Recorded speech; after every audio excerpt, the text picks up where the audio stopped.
We are back with Mayor Nancy Vaughan, and we are taking your questions as well. So if you've got a question, you can text it to the number that's at the bottom of your screen. Let's talk about the possibility of FEMA taking over the old Hebrew Academy. Where does that stand? So, you know, a couple weeks ago, right after Hurricane Helene, we had reached out to the federal government. Kathy Manning's office did a great job.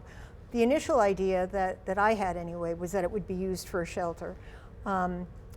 FEMA doesn't believe that a shelter 3 hours away actually does it. People don't want to be that far away from their home community or their jobs.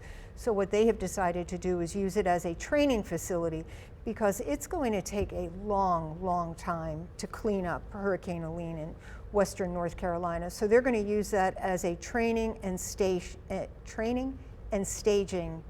place. People will not be spending the night there. It'll just be for classes and training. Okay, gotcha. All right, so when should we expect maybe that kind of... Now. Oh, now? Now. Okay. Yeah. And do we have any idea of like how many people we're talking about? Or? I was told 100 to 200 people a session. So it's not nearly the intensity that you know, the migrant shelter would have been. Mm-hmm. And are we talking about training for like first responders of how to do things, or? It would be first responders and volunteers. It's you know, there's multi-tiered training. Okay. All right. The questions that we have: who's responsible for picking up the trash on side roads that they see random dumping? So, you know, it actually depends on which road. If it's a state road, then it's the state. Guilford County does no roads at all, so so they get out of that. If it's ours, we try to pick it up when we can. You know, one thing that we talked about community solutions is that if you're out for a walk and you see something, you know, you can pick it up. I know when I go out for a walk, I'll take a bag and try to pick trash up that I see. It's really frustrating when you see fast food bags just strewn on the side of the streets, because that obviously is deliberate. And you know, some people are just slobs, and that's a shame. Along with the like people dumping like a couch or a washer or a dryer or something like that, can they call the city for some kind of bulk pickup for something like that? Absolutely, and we respond to all of those. And now when you buy an appliance, you actually pay a fee to have the appliance disposed of. I think that was something that the state started a while ago. So yeah, if you need to get rid of any of those, they're called white products, you can call the city. That has to be done by an appointment, but you know, the bulk pickup where you see furniture and stuff on the side of the road, that's done weekly. All right, let's talk about affordable housing.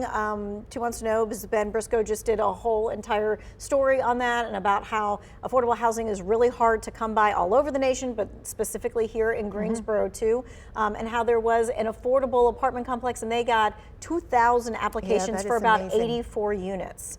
So what can the city do to bring places that are more affordable? So the city, we don't build apartment buildings, but we work with builders. And what we do is we give them a subsidy, because you know, building an apartment building, whether it's market rate or affordable, costs just about the same amount of money. So we are able to do tax subsidies for them to keep their rent down. That's that differential, the money they're not going to make. We have an item on our next agenda which is, I think, $1.7 million to do just that with a builder. So, you know, we reach out to as many builders as we can. We are trying to find ways to fast track permits, maybe to absorb tap fees for water. But we want to get as many builders into this area as we can, because it's not just affordable, it is across the board people looking for places to live, and they just can't find them. All right, we have a little bit less than a minute. Some people would ask, why can't we put a cap on rent? Because the legislature will not let us. Now, one thing that the legislature does is they do have a trust fund where they can give money for affordable housing, but it's pretty small. We do need them to invest more money. Okay, well, thank you for coming in and answering all of those questions. We hope that you will get your question in the next time the mayor is here with us. WFMY News 2 at 6 is coming up next.